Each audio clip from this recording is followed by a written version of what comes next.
Hello, my beauties and bees, and welcome to another installment of Cryptic Corner, where we explore the unexplained, the supernatural, the paranormal and hidden, the mysterious, the alien, the accursed, and the forbidden. I'm your host, Miss Bumblebee, and today we're revisiting an old classic. We are going full on Bigfoot today, which we haven't done in a minute. So I am happy to be dabbling back into something. Something that is basically at the root of what the whole Cryptic Corner experience is all about. So today, we're looking at a channel called Cabin in the Woods. Here we go. Let's see here.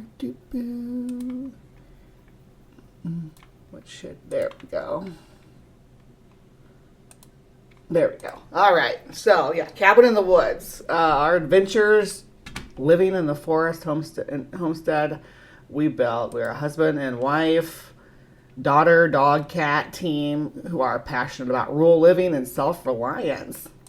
So, but as you can see, when you look at the actual content, this is the last 4 videos are about Bigfoot, and they're long. But we're going to see if we can't get through them. We're going to go through this last one at least and see what this guy has to say. All right, so skeptic arguments destroyed. So I'm the skeptic. I'm the cryptozoological skeptic. I am actually the world's foremost cryptozoologist, though, so it's kind of being hard to debunk me. I'm the most talented cryptozoologist on Earth. Not really, though, but you get my drift. But Cabin in the Woods is going to destroy me right now. I know that Bigfoot exists because I've seen more than one of them. But what about all the Bigfoot skeptics out there? In this video, I'm a Bigfoot skeptic. That's me, and I'm who is being addressed. There's Dr. Ben coming to you from down the hall. Good morning, Ben. I didn't know if anybody was up yet. It's good to see you. logically examine each and every point that Bigfoot skeptics raise, and I'm going to logically debunk every single one of them. So the first point that Bigfoot skeptics typically raise is the lack of officially documented physical evidence for these creatures. So things like fossils, bodies, bones, DNA, that sort of thing. Fossilization, first of all, is an extremely... Okay, so it's not just that with the lack of these things, it's that because there's a lot of animals that we didn't discover until late, but maybe we had some physical evidence of their existence, a pelt, a skull, a mount of some kind, that we were able to distinguish it as a distinct species. Now, every time that comes up with a Bigfoot or Sasquatch or Yeti or any of these hairy hominids, every time it goes under any scrutiny, it always comes back as non-conclusive. Why is that? Why are we able to do this with weird little subspecies of bears and wolves and gorillas and different bovids, but we can't do it with a Sasquatch? A rare process, especially for animals living in forested or wet environments where conditions are poor for preservation. Many known animals, like gorillas, bears, even cougars, have relatively sparse fossil records in their current habitats. Decomposition. But they do have fossil records, though. They do. Cougars have fossil records. They have fossil ancestry. We know their phylogenetic position. Even bears, I was talking about all the subspecies of bears. There are bear subspecies that are extinct now, that have gone extinct recently, that we know from the fossil record, or not from the subfossil record, I should say, in different pelts and stuff collected in the 18th and 19th century. We know that there were these distinct subspecies of bears that are gone now, but we can tell from the pelts that they existed. It also happens quickly in many environments. In dense, remote forests, for instance, carcasses can quickly decompose because of scavengers or environmental factors, leaving very little behind. It's common for large predators like bears, for instance, to die in the wild without leaving easily recoverable remains of any sort. Also, it's weird to pick bears of all things, because a lot of bears die in their dens. So not only are bears an animal that's commonly found fossilized, in some areas they are the most common fossilized animal a bear is, because they die in their dens over winter usually. Once a bear reaches adulthood, that's generally what's going to happen to it, is it's going to starve or something. It's not usually killed by another animal, but they'll die overwintering in their den, and that's why when we find different caves and stuff, they're riddled with bear bones. That's why they're an index fossil. The cave bear of Europe, I believe, is the most common fossil, or the most common subfossil found in a cave. You're watching from the. I bet I can look up in this window and see you out there. Yeah, there's the hammock. Chillaxing Ben, watching the pigeons. I did make a little video. We got pigeons, and I made a video on them eating their popcorn, because I got an old tin of like Christmas popcorn from last year, and it's all stale and gross. But I brought it with me just for those pigeons, and I've been throwing fistfuls in the alley and letting them come down and feed. It's not just pigeons though. There's mourning doves and some chickadees, and there was a grackle that showed up. Mourning doves are one of my favorite birds too. I love the way that they sound. Anyway, back to the Bigfoot. So, DNA evidence is difficult overall. While DNA samples have occasionally been recovered for Bigfoot or Sasquatch, they're often inconclusive or partially contaminated. However, some unidentified hair samples have shown characteristics consistent with an unknown non-human primate, though these haven't been definitive enough to affect. That's how they twist it when those results come back inconclusive. We know it's a primate, but we're inconclusive about what kind. Because generally it's been contaminated by humans touching all over it. Not saying it's always the case. Sometimes it's not, but when they examine these things, sometimes they'll get you to come back as bear fur or yak pelts or cow fur, deer fur. Rarely do we get these cases where it's inconclusive, but it's not. With the margin for error there is definitely within the margin for error there. Officially be declared Bigfoot, although that's very much open for debate. The definitiveness of the samples. The second point that Bigfoot skeptics often raise is that no Bigfoot creature has yet been captured or killed, at least according to official records. First of all, we've got the elusive nature of these creatures. Many known species remain undiscovered or poorly documented. Okay, but the most elusive animals in any environment are the hypercarnivores, right? Because they're generally be an ambush predator. They don't want their presence to be known. Okay? So in North American biome, a cougar is probably going to be the most stealthy of organisms in the environment. You're going to see less pug marks of cougars. They're going to leave less traces of their presence. And you will not hardly ever see a cougar in the wild unless it wants to be seen. Now, big animals like bears, for instance, depend on being large and imposing to do their bear thing, because they drive other animals away from their food resources. That's both herbivorous animals, whether they're driving some raccoons away from an orchard, or if or a pack of wolves away from an elk carcass. Bears are large and imposing. Now, when you look at a Sasquatch, often compared with brown bears, American brown bears, grizzly bears, which means, a big imposing animal like that. And it's pungent, which means it's putting out some kind of pheromones into the environment, some kind of scent marking into the environment to make sure that everybody knows it's there. So elusive is not really, I don't know, does that work out for you? Do you consider that elusive? Documented, despite being large or dangerous. The coelacanth fish, for example.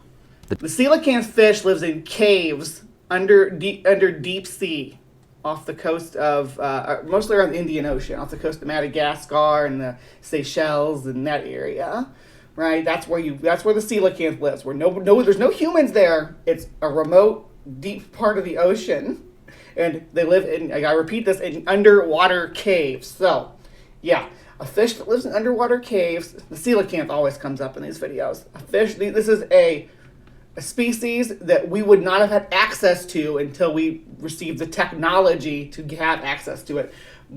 The species of coelacanth that lived in the fossil record there were different ones that didn't necessarily live in this deep cave biome, but this is where they were able to carve out a niche to survive into the modern time, is in these deep sea cave biomes.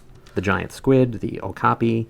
These are some examples of large, elusive creatures that evaded detection for literal centuries. There's also the human... Okay, we've been finding squid washed up, giant squid washed up on beaches since the dawn of time, because that's where a lot of our sea monster legends come from. Is stuff that blows up after a storm, and we have records. I think the earliest confirmed record. I mean, it's not that far back, but it's like the 1628 or something like that. That says this. Yes, this was definitely. All the descriptions here say this is a giant squid.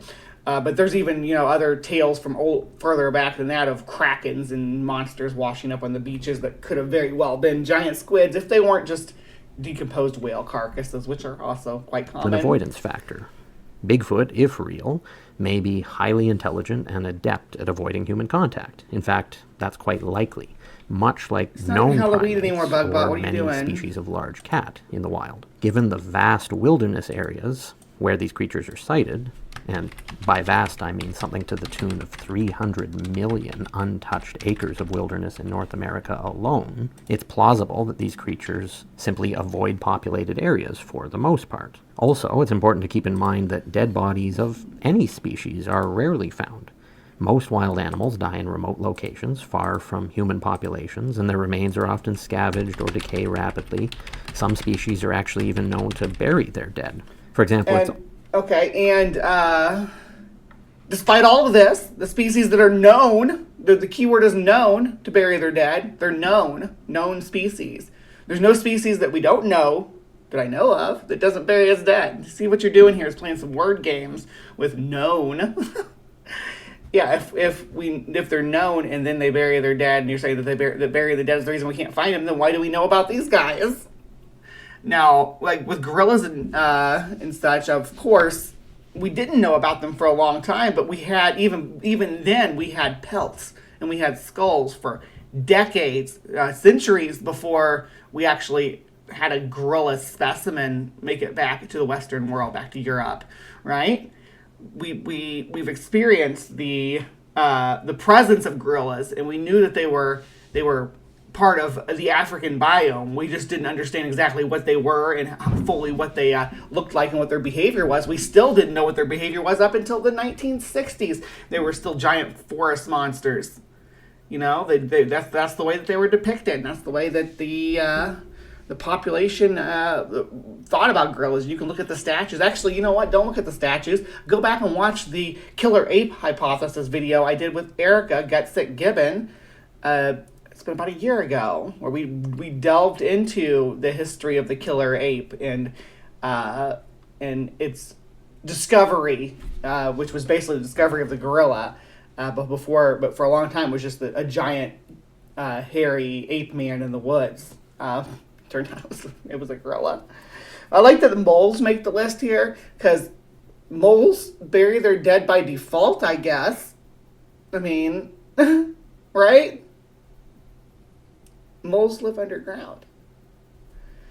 Wipes bum on tree. Calamari, yum. All right, let's see here. I'm going to start a poll. There you go. Do y'all believe in Bigfoot? Uncommon to find remains of bears or other mammals in the forest, despite their known, well-documented, scientifically acknowledged existence. The third point, And we know that bears are common in the fossil record, and bears are common to find in the wild. The notion that finding bear remains is unique is kind of weird to me, because I always think of bears as like the animal that you find a lot of because of the way that they burrow, or that they den, that they go into their torpor, because it's not really a hibernation. Raise is hoaxes and faked evidence. They say that many sightings, photos, and videos have been proven to be hoaxes, discrediting the entire phenomenon. But that's flawed thinking, because not all of these occurrences can possibly... That doesn't even look like a Bigfoot, though. That looks like a guy running. Well, hoaxes exist, obviously. The sheer just a guy. volume... Why is that a Bigfoot? What about... Hoaxes. Well, hoaxes exist. Not what about all of this these that says Bigfoot can to you? Possibly be hoaxes. Nothing about the way that thing moves says that that's not a human. What are you talking about? Well, hoaxes exist, obviously. The sheer volume and consistency of sightings over hundreds of years, and we're talking about tens of thousands of documented sightings, suggests that something very real is being observed. Many report... Explain to me why these clips that you're showing to me are not people. Yeah, bug bots come from credible witnesses, doctors, lawyers, judges, law enforcement officers.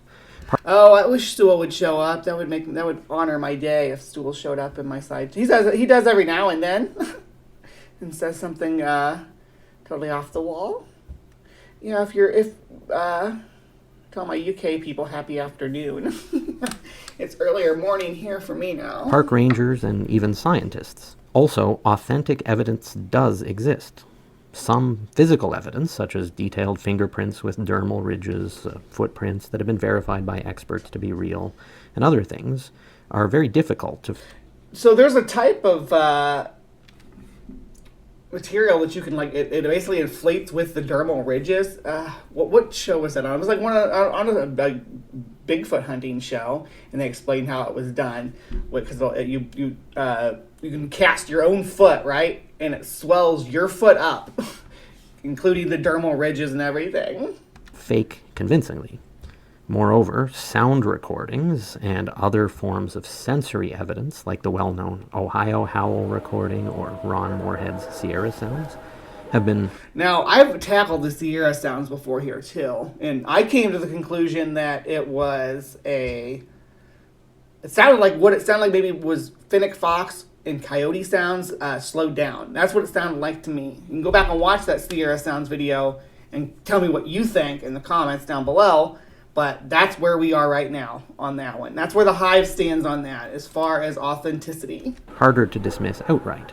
One reason for that is that audio is inherently a lot harder to fake than video, as any audio expert will. Audio is also a lot easier to examine than video, though, too, because I can actually look at an audio and see on the waveform where it was cut and stuff. With video, sometimes they can cut it so smooth I don't even notice it and just cut shit in there.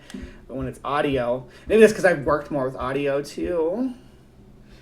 Did you know that the next point, Sasquatch skeptic. Did you know that if you join the Hive, if you get a membership, you can make Bigfoot tracks? It's pretty cool. You can do this. Bigfoot tracks. He's just stomping right along. Look at that. So yeah, become a channel member and get Bigfoot prints. We also have Mothman, and we have a pride moth and a spider, and we have the flat Earth. Yeah, look at that good stuff. There you go. Yeah, the pigeons they will poop on you. We have a little waterfall in our pool, and they like to get down in it and like bathe and drink. Rays is the lack of clear, high-quality photographic or video evidence. They're often asking questions like, in the age of smartphones and digital cameras, why is there such a lack of clear, high-quality Bigfoot visuals? It seems suspicious. And honestly, that's a fair point. But first of all, you have to realize that the conditions are often poor. Many Bigfoot sightings occur in dense forests during low-light conditions, making clear photography difficult. Any sort of wildlife photographer will often struggle. Thank you, Dave. Captive Desk gifted 5 channel memberships. We got Holy Spackle got a channel membership. Mark Reed got a channel membership. Sophia of Athens got a channel membership. Book Lover 92 got a channel membership. And One Ring 42 is also receiving a channel membership. Welcome to the Hive, one and all. To capture high-quality images of even known species in similar environments. Yeah, but I can tell what that is. Like, I can look at that and say, that is a puma con color. I can tell by looking at it that that's puma con color. Just like that last one that you showed is a freaking house cat, a black house cat. This is Binky, right? That's Binky? Might be a little too skinny to be Binky. Is that Baby Cake? Is Baby Cake skinnier than Binky still? And struggle to capture high-quality images of even known species in similar environments. As someone who has dabbled in wildlife photography professionally in the... Yeah, but I can ID this animal from this picture. That's the thing.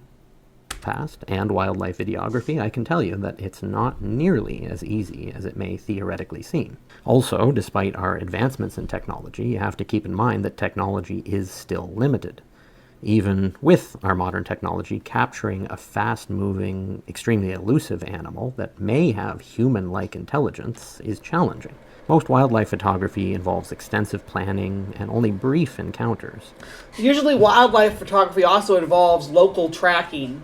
Most of the time wildlife photographers don't go out into the wild and be like, I'm going to check this section of the jungle for a jaguar. They say, hey, native farmers and hunters, where was the most recent jaguar sightings? And they say, oh, it was back in the, this area of the forest by this river near this cave system, whatever. And then they go there to shoot videos or shoot pictures. You don't just go out blind into the forest. And sometimes most of the time, you have local guides who know exactly where that pride of lions lives, or where that bear has its den. They know, and they take you there to photograph them. Or there's places where they gather, where they're known to gather, like the bears at the salmon runs. Like those with Bigfoot. And often time isn't provided for ideal setups or capture. And that's the thing about Bigfoot, too. That's one of the biggest cruxes for me, and I know it sounds silly maybe to say it, but the fact that we don't see Bigfoot at salmon runs is a big because we see wolves at salmon runs, we see bear at salmon run. Any kind of large omnivore is there to take advantage of that. And we don't see the biggest alleged omnivore there to catch some fish. And we know that reports do say that Bigfoot will eat fish. So the fact that they don't show up for this, but bears from hundreds of miles around know, and the Sasquatch don't, that's super sus to me. And you also need to remember that some videos do show compelling evidence. Footage such as the Patterson-Gimlin film from 1967 has yet to be conclusively debunked in almost 60 years. Well, it has yet to be conclusively debunked. I mean, we have the guy who said he was the person in the suit. We have all of the planning that the Patterson-Gimlin team did beforehand, planning to go out and see and capture footage of a Bigfoot, and they just happened to, oh, there's one right here. Yeah. Did they have a local guide who said, they asked, hey, where are the local Bigfoots hanging out? And they're like, oh, yeah, get a trail up here to Bluff Creek and get in this valley, and yeah, and they're riding up there on their horses with their Supermax recorder. We're not Supermax, what am I thinking of? Super 8 recorder. I've actually done a video specifically about the Patterson-Gimlin film, laying out all the evidence, in my opinion, proof beyond a reasonable doubt, why it's an authentic Bigfoot creature, not a man in a suit. So it's not like these pieces of visual evidence don't exist, with experts noting anatomical details that would be difficult to fake, if not impossible. The next skeptical point is inconsistent sightings and descriptions. It has breastises. I get that. I mean, I have breastises too. I'm not a Bigfoot. I don't know why they chose to go with putting some titties on it. I'm not complaining about it. But when it comes to Patterson-Gimlin footage, it's well done. I don't believe it's actually a Bigfoot. No, I did for decades. But over the years, I've kind of been jaded to the whole thing. Researching just the whole history of Patterson-Gimlin going out there in the first place, of Robert Patterson, planning all this out, is why I'm suspicious of it. Because if someone caught Bigfoot on camera like this, and they were just like, oh yeah, we were just horseback riding and taking wildlife videos, but they went out there looking for Bigfoot, and they found it. Many skeptics argue that reports of Bigfoot vary in terms of size, color, behavior, region, and this casts doubt, in their opinion, on the creature's existence. Now, I don't think that that's a problem at all. I think that having different phenotypes would be expected for a Sasquatch. I think that we would expect to see different size variations and color variations across the range. Again, I'm going to harken back to the bears, the black bears and the brown bears, and wolves for this matter, that vary in size and fur length and the fur color across the ranges, and have subpopulations with certain phenotypic traits that aren't found anywhere else, like the ghost bears of or spirit bears, which are white black bears. And that sounds kind of oxymoron, but they are. They're white, silvery white black bears. They look almost like polar bears, though. Or you have subspecies of the wolves. Remember we talked about the Florida black wolves. There was a subspecies of wolves in Florida that was black. So there's a lot of variations. I'm cool with this. I don't disagree with the guy here. We would see variation. Variation is the main counter-argument here. If Bigfoot is a real species, regional variations are to be expected, much like how bears, wolves, and other animals vary in size and coloration depending on their environment and geographical region. There's also witness perception. Human witnesses often report and that's definitely photoshopped. I can tell a few ways, but let's go through it real quick, just because this image is up here. This tree is in the foreground, right? This is just real quick debunking. Okay, this tree is in the foreground. See this branch right here going behind the knee, right? So the foot goes behind the tree, but the branch goes behind his knee. We also have this branch coming off here that goes right through his head or behind his head, but regardless, the creature is both behind and in front of these trees, depending on which part of his body you're looking at. And that just doesn't pan out. But this is an easy one to debunk, to crack open and say, hey, yeah, this is not an authentic. And you can honestly, the edge and stuff, I can see where they're tools, where they use different tools for different parts. It's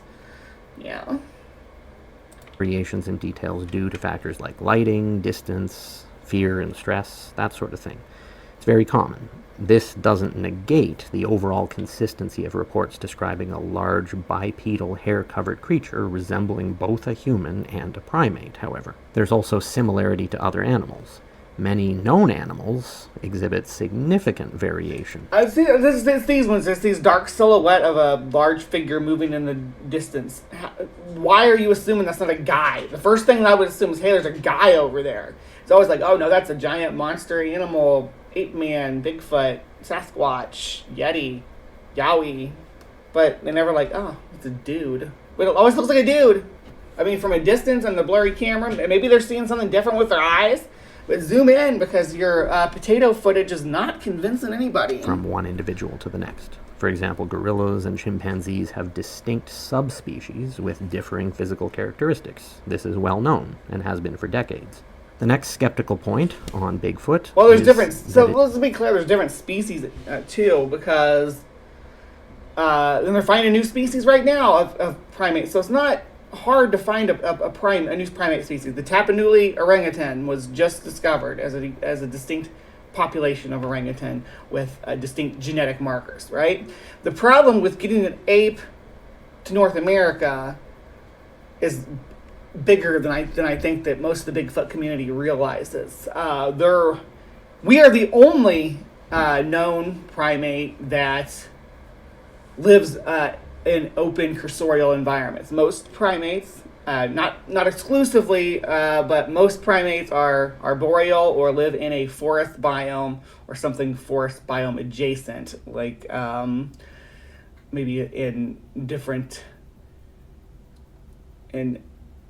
like bamboo forests and stuff like that. Not necessarily has to be a jungle, or a rainforest. But the primates don't generally thrive away from the trees. We are a specially evolved cursorial primate. That's why we have such weird feet, right? Now, Bigfoot, I guess they have weird feet too, but in order for this large forest animal to migrate to from the old world to the new world, because if it's an ape, a primate of any kind, or a hominoid of any kind anyway, it's going to have to migrate from the old world to the new world. It's going to have to get over across the Pacific somehow.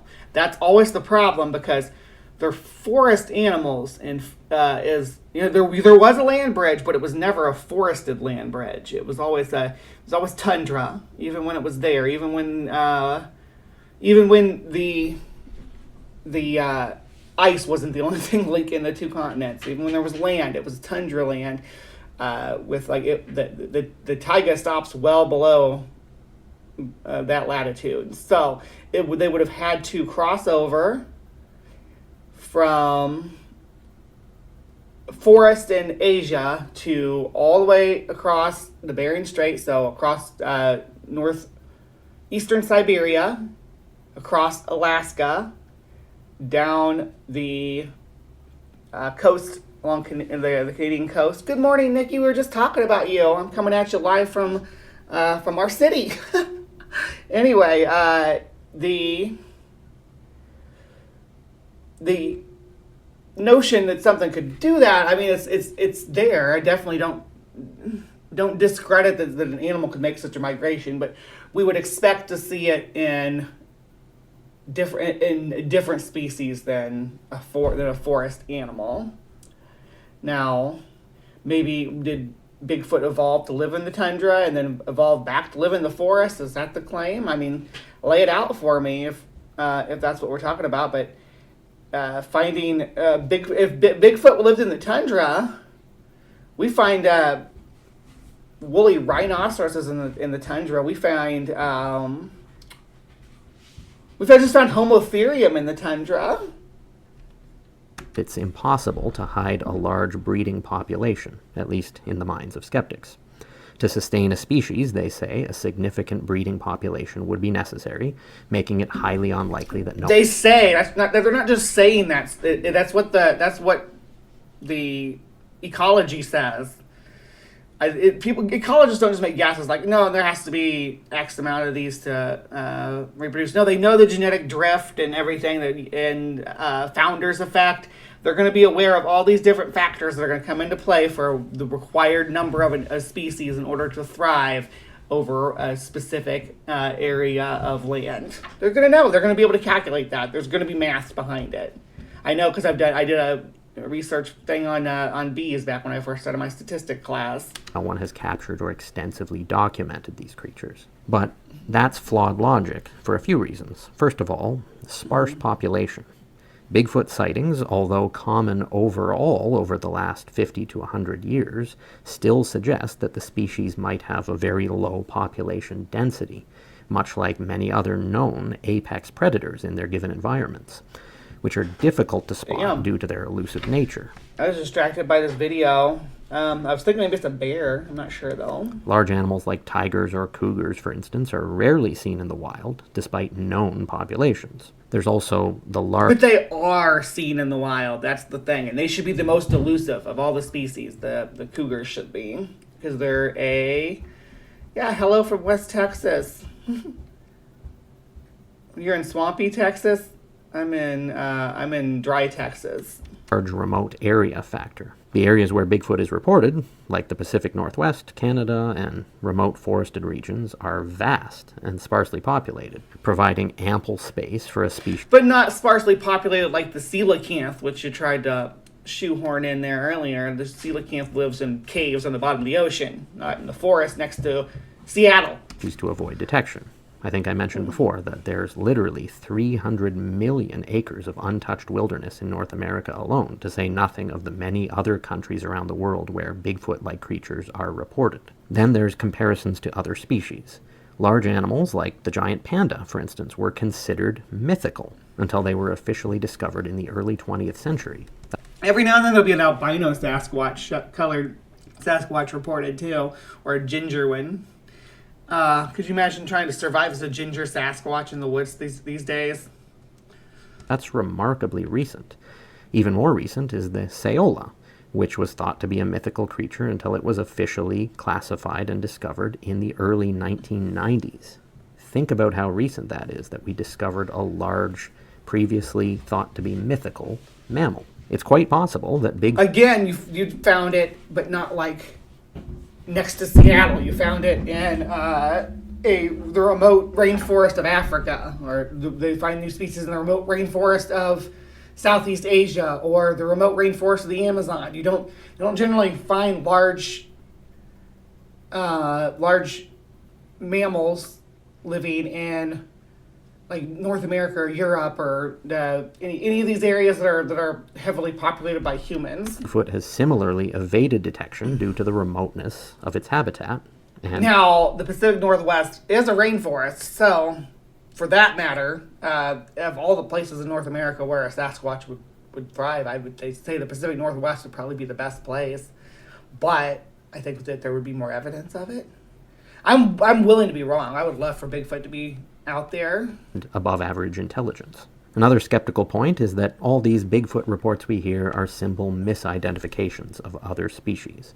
Skeptics say that most Bigfoot sightings are likely other creatures, known animals like bears simply standing on their hind legs. But this breaks down pretty quickly because, first of all, we have many experienced witnesses. Many Bigfoot sightings come from experienced people like outdoorsmen and outdoorswomen, hunters, and... See, this is the same flawed logic that they say about, experienced pilots wouldn't misidentify a UFO. Most UFOs are identified by pilots. So I would say, yeah, not only do pilots... are pilots able to misidentify UFOs, they're the most common portion of the population to misidentify something as a UFO. I would say the same thing with outdoorsmen. Generally speaking, they'd be, because of their proximity to have these alleged sightings, are more likely to interpret or misinterpret something than somebody who doesn't go into the woods at all. That's just the way statistics are going to work on it. Scientists who are familiar with local wildlife and would be very unlikely to mistake a bear for something else. We also have distinctive behavior and movement. Bigfoot is often reported walking upright with a human-like gait. Not completely human-like, but a lot more human-like than any known animal. Something that bears or other animals cannot possibly replicate convincingly, because they're just not built to do it. Additionally, there are reports of vocalizations and behavior. That's the thing, too, is there should be exactly, Victoria, of all the things that we should find a Bigfoot, we should find teeth somewhere. And we find teeth of apes that have been extinct since the Miocene, which was over 20 million years ago. 10 million years ago. Behaviors clearly not consistent with known animals, and this has been studied time and time again by biologists. Yeah, I agree. There's a phenomena out there. Something's that people are experiencing in the forest that seems to be an encounter with a large hominid. I don't discredit that at all. I don't have a full explanation for it, but I will say that I don't think it's a biological primate that actually exists in the woods. There's something in our brain that interprets seeing movement of a large hairy animal in the forest, and your brain builds a lot of what you experience in the world. So it adds on to that. Anthropologists. That's just my opinion. And audio experts. Then there's footprint evidence. Bigfoot footprints often show features like dermal ridges, and this is a detail that's extremely difficult to fake and not present in any known North American animal species. The next skeptical point against Bigfoot is that, in skeptics' opinions, there is no significant ecological impact from these creatures. They say that's not skeptic opinions. That's ecologist and conservationist opinions. Their job is to survey an ecosystems for its life forms. We can even do eDNA now. Like we can take samples from the environment and see what kind of animals live in that environment, especially if it's a body of water.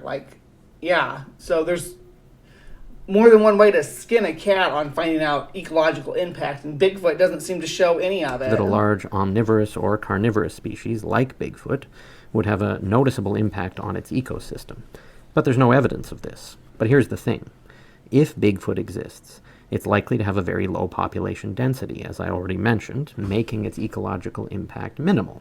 But it's going to need to sustain itself. So it will need to forage, right? So it will have to impact the food sources, right?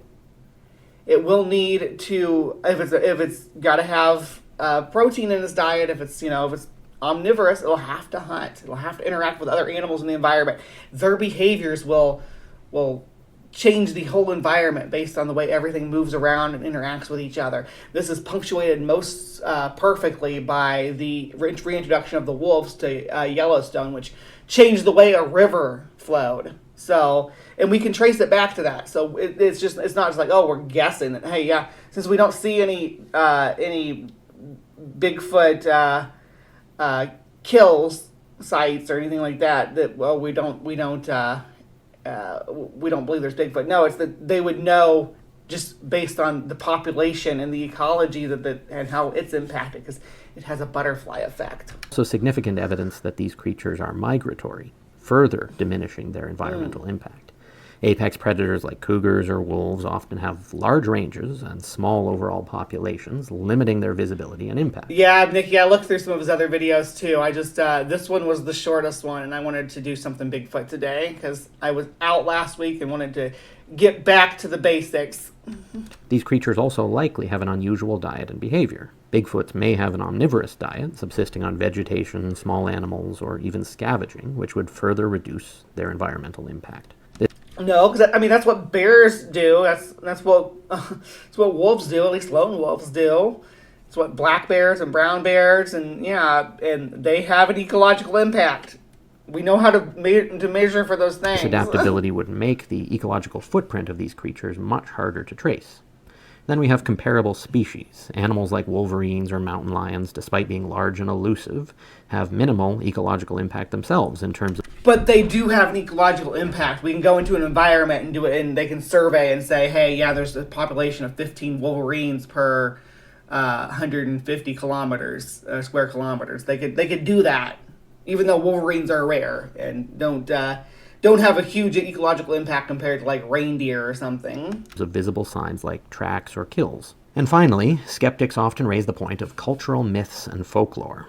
They say that Bigfoot stories are rooted in indigenous myths and folklore. Yeah, and migratory, exactly, anarchic fox. If they are migratory, then urban sprawl would surely have impacted the Bigfoot's migratory patterns, and we would see them more. Or we'd have automobile strikes, lots of them. If they're migratory terrestrial animals, that's one of the main things that we deal with trying to help them out. That's why they build those greenways above highways or under highways, because animals that migrate, they tend to congregate on, like, because highways, I mean, they see them the same way we do. Oh, it's a nice big path through the wilderness that's all cleared for me and straightened. Yeah, so having greenways and other options for them, is important. But we would see Bigfoot utilizing the same paths, suggesting that it's more of a cultural phenomenon than a biological reality. There are several problems with this. The first one being that we have consistent descriptions across cultures. While Bigfoot has been part of indigenous folklore for centuries, and this is well known, descriptions of very similar creatures appear across multiple cultures worldwide, from the Yeti in the Himalayas to the Yowie in Australia and the Yeren in China. This consistency suggests that there may well be a common basis for these sightings beyond myth. Otherwise, you'd expect these quote-unquote mythical creatures to be wildly different from one culture to the next. We also... Snow really limits the possibility because there's no hiding tracks and people are going to check them out. Yeah. I mean, that's one of the most common things that we see, though, is that, like, tracks in the snow. I think the reason we see that is because a bear's footprint, when it melts a little bit down, it looks like a human footprint. We have the fact that folklore is often rooted in reality. Many creatures, such as the Komodo dragon or the okapi, which we already mentioned, were once considered mere legends. Well, we had okapi pelts, right? And the Komodo dragon is not the dragon of legends. That's not where the dragon legend comes from. The Komodo dragon was it's a big lizard. So until they were proven to exist and scientifically classified. Folklore often has roots in real phenomena that are later substantiated by science, and this is well known. Now, will this case silence Bigfoot skeptics forever? Probably not, but not because of a lack of logic or strength in the case made, more because Bigfoot skeptics tend to be extremely emotionally invested in their skepticism. I I think we have some example of some projection here. My dude, I don't have any emotional attachment to Bigfoot not being real. I actually have emotional attachment to Bigfoot being real. And it's not, and it makes me sad. So don't try to paint me with your broad brush. I was a believer for decades, and I went out into the field, right? We explored, we looked, I've investigated, I've looked at all the evidence. I've spent decades doing this, my dude. I'm very professional about my cryptozoology. Ironically enough, I am very methodical in my research. So, you're showing me pictures where a tree is photoshopped behind a Bigfoot that's supposed to be in the background. And that's what you're like, oh, you have an emotional investment that's not being real. No, it's that I have an analytic mind. I can see that it's not real, right? Get over yourself. Finding it understandably hard to swallow the idea of a non-human primate walking bipedally around the woods of North America and elsewhere. But that's all right. Hopefully this will at least give them something to think about. Thanks so much for watching. I appreciate it. If you enjoyed the video, please give it a like, share, and subscribe to this channel. And I'll see you next time. Yeah. All right. I don't think I'm going to subscribe to your channel, but yeah, I don't think that you debunked anything. Debunking all skeptic arguments. I think that you were kind of forced. All right. In case this wasn't long enough, I had another video pulled up, which is about 20 minutes long, but it's got a few different trail cam videos from recently. Like one of them super old, but some of them are from this year. So I wanted to look at them, okay? Because we're going to look at some of the most recent evidence. There's 10 of them. Yeah, let's do this. The location remains undisclosed, adding to the mystery. However, it's known that the hunting cameras were set up in a remote area of the forest. Here are the two clips.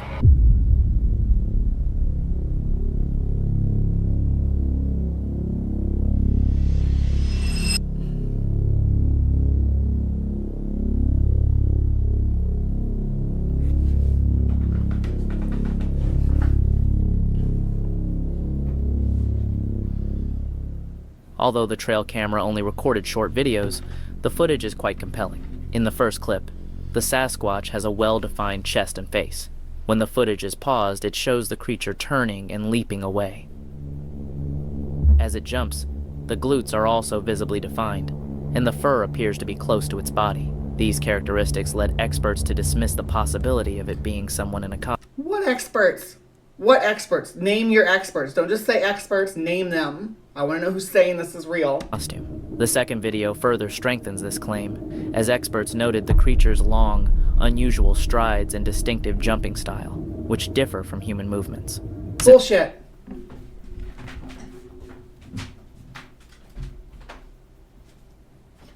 No, humans can do that. Sorry, bud.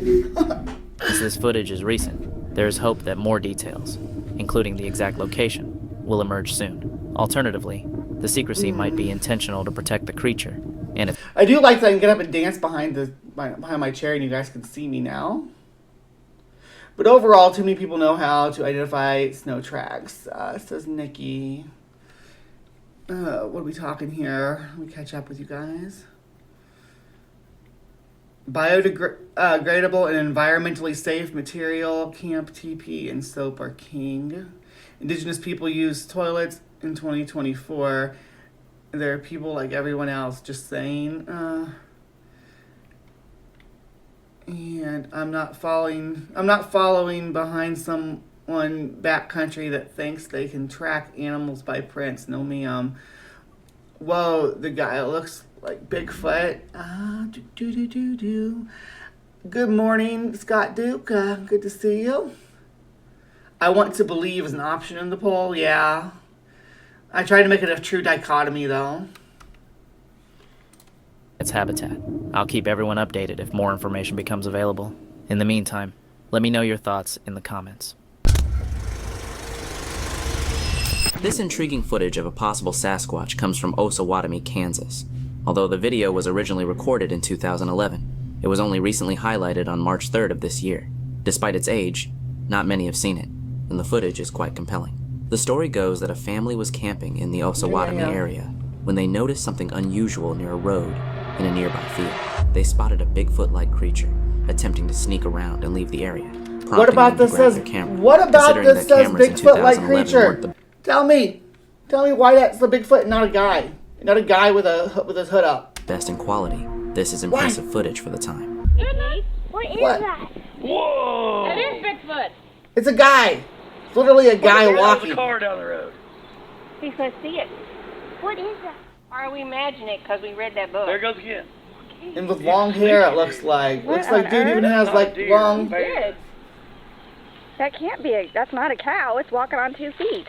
Right, it's a But person. its jaw's hanging. See its jaw flopping. Where's Wilson at? Isn't this jaw He went to the flopping? bathroom, I think. Well, maybe it is his Maybe jaw I'm not flopping on the showing the mask, video. but it looks like hair from here. I'll show him. Oh my goodness. My dude, come on now. The video That was shows a not dark, good. hairy figure moving slowly across the field. While viewers noted that it's difficult to estimate its size, the creature doesn't appear overwhelmingly large, leading No. some to suspect it might be a hoax. Others, just a however, dude. argue that it could be a It's not even, juvenile I don't think it's a Sasquatch. hoax. I think It's it's just a believed dude that Bigfoot walking. creatures It's not even a hoax. It's just a guy walking, yo. vary in shape and size, much like humans and other animals, with various types such as yetis, yas, and bush crawlers. Experts remain divided on the Bush crawlers. I'll have to look into that one. Bush crawlers. Are those like the Fresno crawlers? authenticity of Or is that something more like, is it more like a skinwalker? the footage. Some cryptozoologists and video analysts argue that the creature's movement and overall appearance suggest it's real, while others believe it could have been staged. This raises the question, if it was a hoax, wouldn't the footage have been steadier? Whether or not this family truly captured a Sasquatch during their camping trip remains inconclusive. Or they just capture some guy out just walking. Yeah, just a dude with long hair walking. The mystery endures. Could be. This eerie and brief clip, released on July 4th, A bush crawler, they're also called pubic lice in our Fox. So yeah, you can get like different kinds of shampoo to get rid of them if you have bush crawlers. 14th, 2024, has left viewers startled due to its close-up and unsettling nature, though little context is provided. Take a look. Now this it's AI generated. That is AI In the generated. footage, an explorer comes across a cave deep in the woods, where he encounters 3 strange creatures. They don't seem to react to the man's presence as he films them. Upon closer inspection, the creatures appear highly alien-like, with dark, extremely thin bodies and They look like disproportionately sloth large people. heads. Their movements are peculiar, and they carry sticks, seemingly using them to guide their way. It's possible these beings are visually impaired, which could explain their lack of response to the man filming. This strange video remains a mystery, leaving many to wonder what exactly was happening in that remote forest. That is definitely AI. I mean, you can tell their shapes are even inconsistent throughout the video. This is some truly unique and potentially compelling Bigfoot evidence. A man, known on Instagram as Giants of Ancient America, is a dedicated and respected ecologist, someone who studies and researches trace fossils, such as footprints and tracks left by animals and other organisms. On this particular expedition, he traveled to Texas to investigate footprints in the region, and what he discovered was remarkable. It's a big footprint. Now, let's He look at this explained for a that second. So, the second toe is the widest. The first toe is fairly skinny. Let's see, we got 1, 2, 3, 4. At least we got 5 toes. That's good. That's a start. It's kind of wild that the first toe is... Well, let's see what he has to say. During his search for ancient human footprints, he explored many riverbeds across northern Texas. Due to the extreme drought during the summer of 2023, many of these riverbeds were dried Yeah, if L.A. Marzulli is calling you out, you're kind of, up, allowing him to document nearly 400 humanoid footprints embedded in the cement-like riverbed surfaces. According to his findings, many of these tracks appear to belong to what he believes could be giants, or at the very least, large bipedal creatures. This is some Paluxy trackway nonsense. No, there's not. These are not Bigfoot prints. The footprints, embedded into the rock of the river floor, It was Neil. It could have been Neil. These do look a lot like Neil's footprints. I'm just saying. resemble human footprints but are much larger than what a typical human could leave.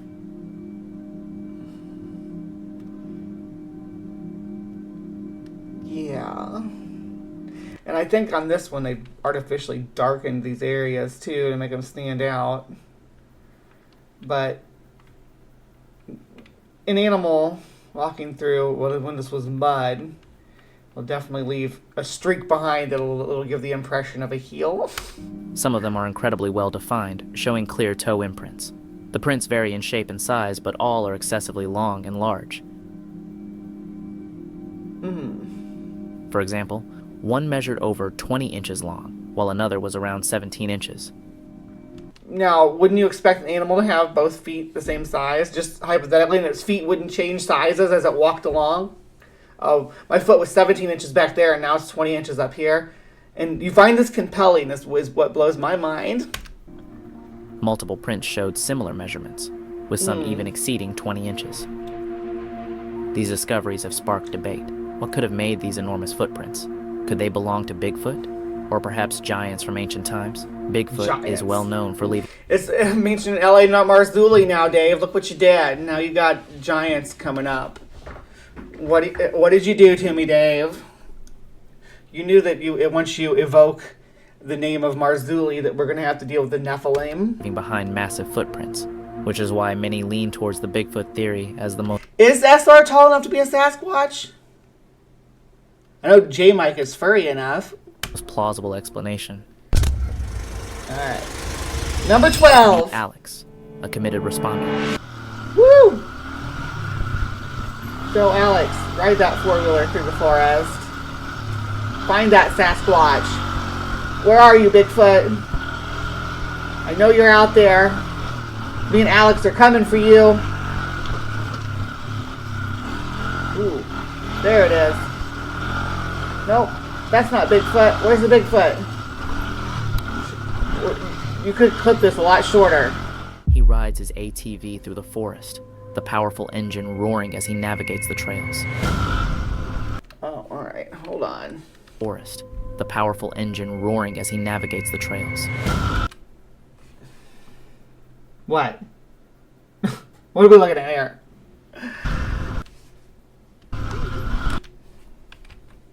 The powerful engine roaring as he navigates the trails.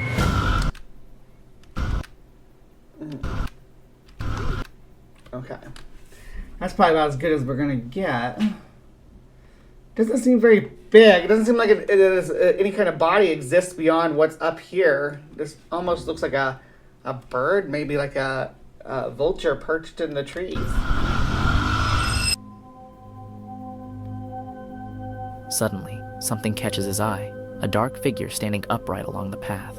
Where? This is not something standing upright. This is something up in the trees. What are you talking about? It's not even on the ground.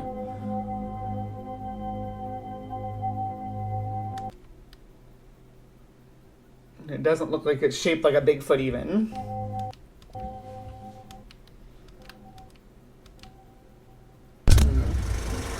Number 11. Two friends, Mike and Dave, embarked on a weekend camping trip. Opening day. Right 7 on. point. Oh, I got my Bloody Mary. Where is it? Right there.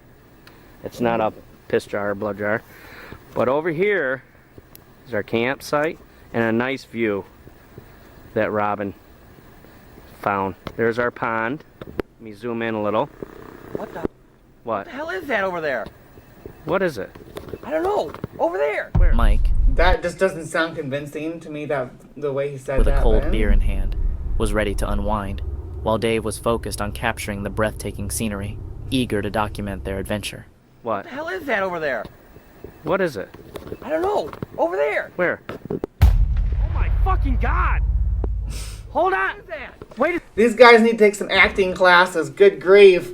Come on now. Are we convinced by this? Are you convinced by this? Robin, what is that? What the fuck? Robin, what are you doing? Oh my fucking god, it's running! You see someone that looks like a person sort of standing across the way, and you open fire on them. You are insane. Presumably this person shot in the air, which is also not a good idea, but I digress. Dude! No fucking way, what was that? Robin! What'd you fucking do, dude? Suddenly, a Sasquatch appeared, standing tall and seemingly unaware of their presence. In a flash, Mike snapped a photo, the sound echoing through the trees. The Sasquatch flinched and then quickly disappeared That was not snapping a photo. What are you talking about? He was opening fire. into the depths of the forest. The woman waits, zooming in on the woods, hoping to catch a glimpse of something. I think this is another one that's like, how do you know that's not people? What about this says it's not people? Look at that! Oh my gosh! Oh, you're making me sick with this camera movement. Stop. Where's that? Show me the Bigfoot. Show me that Squatch. Where's it at? Come on, camera, focus. Focus on it. To her surprise, what she's been searching for is real. There it is. There it goes. It's a homie walking in the woods. She watches in awe as the creature slowly Everybody walking in the woods is actually not a Bigfoot. I don't know why I have to be the one to say this, but yeah. moves through the trees, its destination a mystery to her.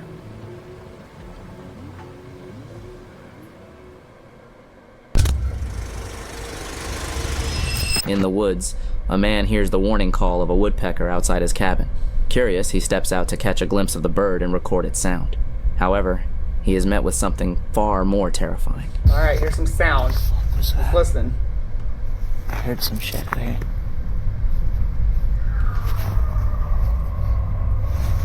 Out of nowhere, an intense roar echoes through the forest, almost like a massive creature screaming in agony.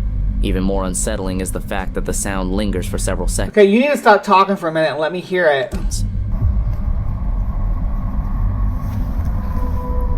While animals like mountain lions or foxes can make strange calls during mating season, this roar stands out. It's much deeper, as if Let it me came hear it. from a large, powerful creature. It starts up and then you start talking. I hear like 3 seconds of it and then you start yammering. So be quiet, let me hear it, and then we'll decide. Perhaps even a Bigfoot.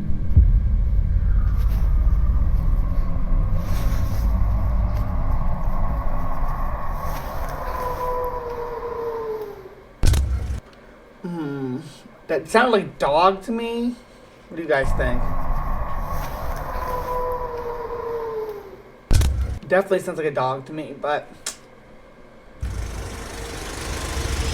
Often, we find ourselves caught in the monotony of routine. DB Cooper, you think so? Yet there are moments when mysterious events remind us that the unexpected can break through the ordinary. One such moment occurred when a trail camera captured a bewildering, wolf-like creature as night fell over the dense, dark forest. Do you know what a wolf looks like?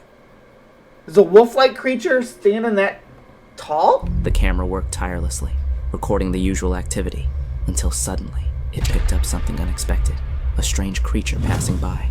Its eyes glowed like those of a werewolf, casting an... Do werewolf? You act like there's a definitive explanation or definitive description of a werewolf. A werewolf is a fantasy creature, so they have features whatever the artist or the creator wants. There's certain things that run in, but glowing eyes is not a distinctive feature of werewolf mythos.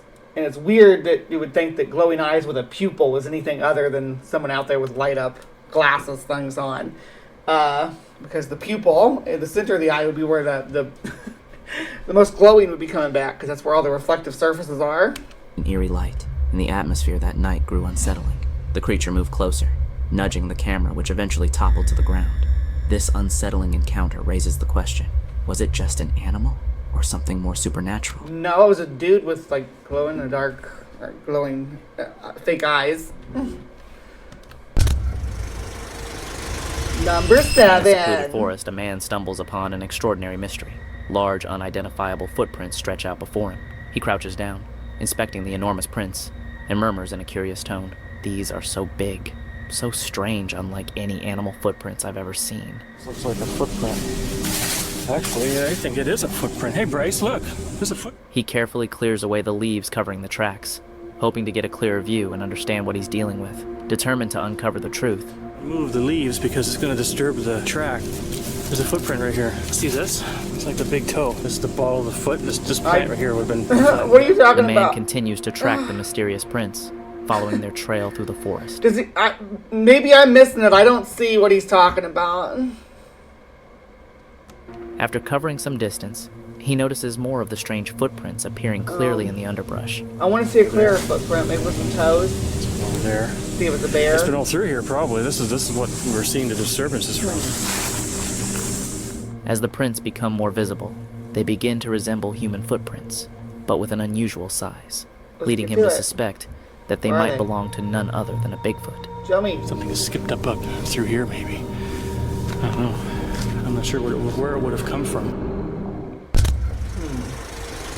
I don't know about that one. In a remote forest on the west coast of Vancouver Island, an adventure was unfolding. The group set out on a hike, eager for new experiences, unaware of what lay ahead. Midway along the trail, as they trekked through the dense woods. Here, Wendy spotted this here. It's big. Maybe it's... As they trekked through the dense woods. Here. Wendy spotted this here. It's big. There we go. Okay. 1, 2, 3. Okay, so we got 4 toes. Maybe 5 toes. But the toes are really splayed out. What's the deal with this over here? I'm not sure what's, because I'm assuming this is the big toe, but it looks like it's offset from the rest of the foot. Like the rest of the foot's over here. And they spread the toes out too much or something. I don't know. Looks maybe weird. it's... Wendy stumbled upon something startling. Among the leaves and rocks was a single distinct Damn footprint. it, Wendy. It was large, with only 3 toes. It's hard. So she says it would have happened when it was soft and muddy. But there's only one. The solid ground would typically be too firm to leave such an imprint, yet the footprint was deeply embedded. Yes, the camera works tirelessly, as cameras are wont to do. Yeah. I'm not judging Neil's big feet, just his offset toe. It's like, why is your toe beside the rest of your foot? It makes me uncomfortable. Good morning, Brian. And its size was far from that of a regular human foot. This unusual... I agree, Nikki. You can't even see where it should roll up into the ball of the foot. This should be the deepest point. It shouldn't be consistent. It definitely shouldn't be the deepest points in the toes. Discovery led them to wonder, could these be the tracks of a baby Bigfoot passing through the air? That's what I'm thinking too. It looks like someone literally This scraped clear that image literally scraped that into the ground and not like pressed it. was captured by a trail camera in Mississippi. Like most trail cameras, this one was set up deep in the forest to monitor local wildlife. The owner of the camera wanted to check what had been recorded, so he retrieved the SD card and began reviewing the photos. Oh, I like this one. Ooh, Among I really the like images, this one. he came across one that left him stunned. A creature resembling Bigfoot. Ooh. The creature appeared to have noticed the trail camera at the same moment it was photographed, staring directly at it. Upon closer inspection, the fur on its body seemed to be well defined and closely fitted to its form. If it were a person... Ooh, I like this one, Nikki. Have you seen this one yet?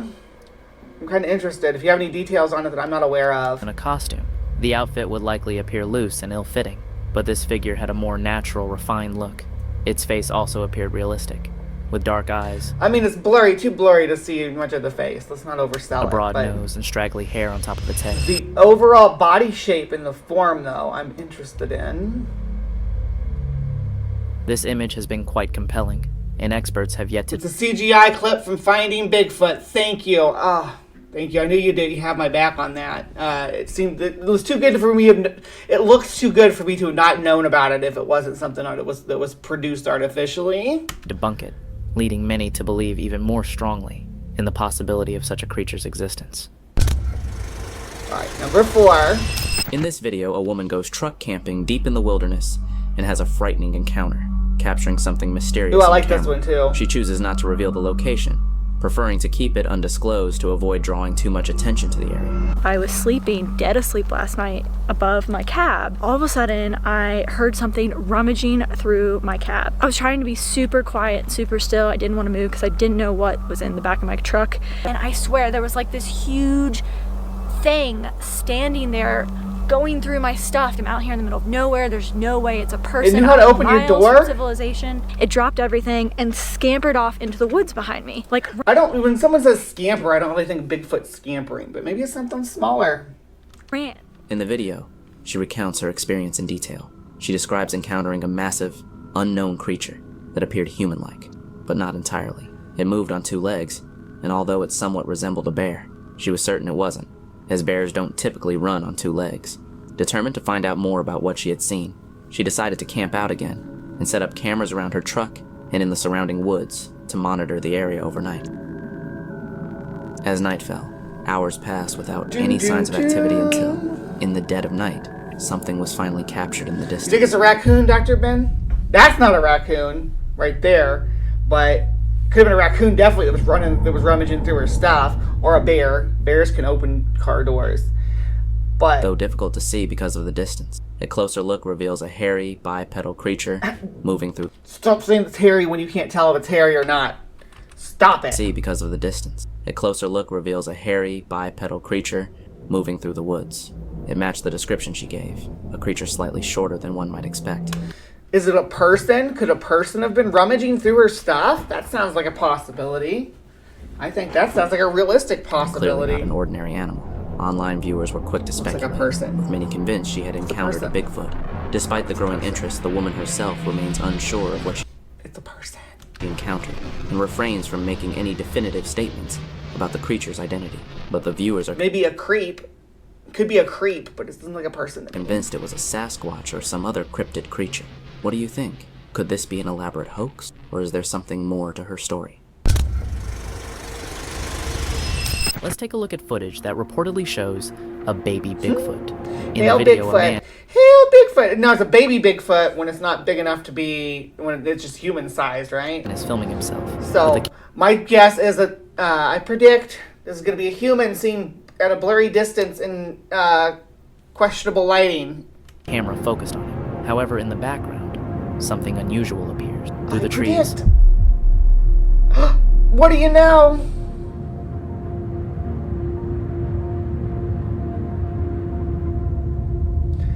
No reason it can't be another hiker. Hairy creature can be seen moving past. It's not. You say hairy. I don't see hairy. Although it tries to hide and move quickly, it is clearly visible. Upon closer inspection, and I think I see a backpack. The creature appears well defined, not like someone in a costume. It has a large head, almost resembling a monkey, and is covered in thick, brownish hair from head to toe. This video was originally recorded in 2021, and so far, no one, not even experts, has been able to debunk. Who are these experts? I am the experts. I am here, and I'm saying that this looks like a person to me.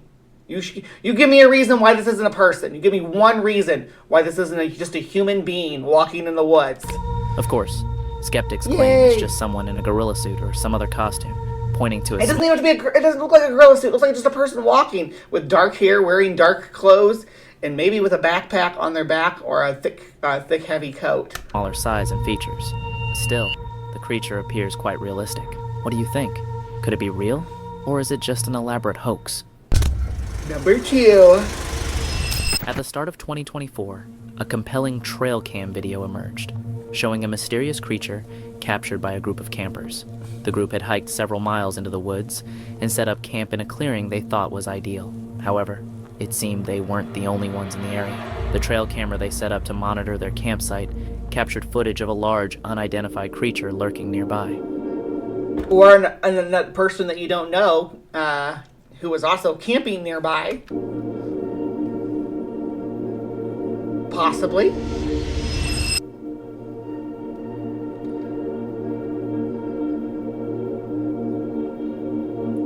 I mean, what about, again, you're going to have to tell me what... tried to blend.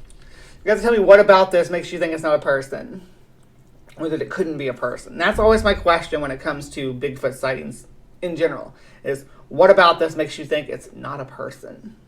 In with the trees, it was still clearly visible. The creature was covered in dark hair from head to toe and had a distinctively large, domed head, a feature often associated with the legendary Bigfoot. In the video, the creature can be seen standing still, watching the campsite, leading to speculation that the campers might have unknowingly set up camp in its territory. Experts estimate the creature to be around 8 feet tall. Who? You always say experts. You always say experts, and you don't identify the experts or what they're experts in. Because when it comes to cryptozoology, you gotta tell us, because cryptozoology is not an actual field. If you're talking about experts in ecology, experts in photography, are you talking about experts in outdoorsmen? What are you talking about, experts? Which has led many to dismiss the idea of it being a person in a costume. admitting So how do you explain some weasel words? an 8-foot tall, hairy, bipedal creature wandering in the woods? Could this really be Bigfoot? Share your thoughts in the comments below. Alright, number 1, here we go. This startling encounter with an unknown creature happened at the beginning of 2024. A group of men were outside late one night on a remote property, which bordered a dense tree line leading into a deep, vast forest. That night, they began hearing strange noises coming from the woods, prompting them to step outside, armed. Eventually, they spotted a bipedal creature with long, light-colored hair walking along the edge of the woods. Also known as a human. A bipedal creature. I told y'all there was something out here. Holy shit. Shoot that dude. Do not shoot at a Hit the person. Dude, I think you missed it. Believing this might be their chance to capture footage Do not shoot at people walking through the dark. Please. What's wrong with these idiots? No trigger of a discipline. Bigfoot or some other mysterious creature, one of the men fired 2 shots at it. Startled by the gunfire, the creature quickly ran off, seemingly uninjured, disappearing back into the forest. The men who recorded the video were convinced that the creature was a Bigfoot. But online viewers have speculated that it could have been another cryptid, such as a bushcrawler or even a ghostly spirit. What makes this encounter bushcrawler. particularly compelling So is the crawlers fact are that like the pale guys that creep and crawl around. Sometimes they're called rakes or the rake. They overlap a lot with skinwalkers and videos and stuff. But yeah, that's what a bush crawler is. Someone was asking earlier. I like to think that they're pubic lice though. It just makes it funnier. that one of the men actually fired his gun at it. If it were a hoax and the creature was just someone in a costume, it's unlikely he would have risked shooting. You didn't see the guy point the gun at it though. You didn't. So firing a gun off camera does not equate firing a gun at the creature. They wanted you to think they fired at the creature, but considering the potential danger of harming a person. This suggests the men were confident they were facing something non-human. What do you think? Could this have been a real Bigfoot encounter or something else entirely? Share your thoughts in the comments below.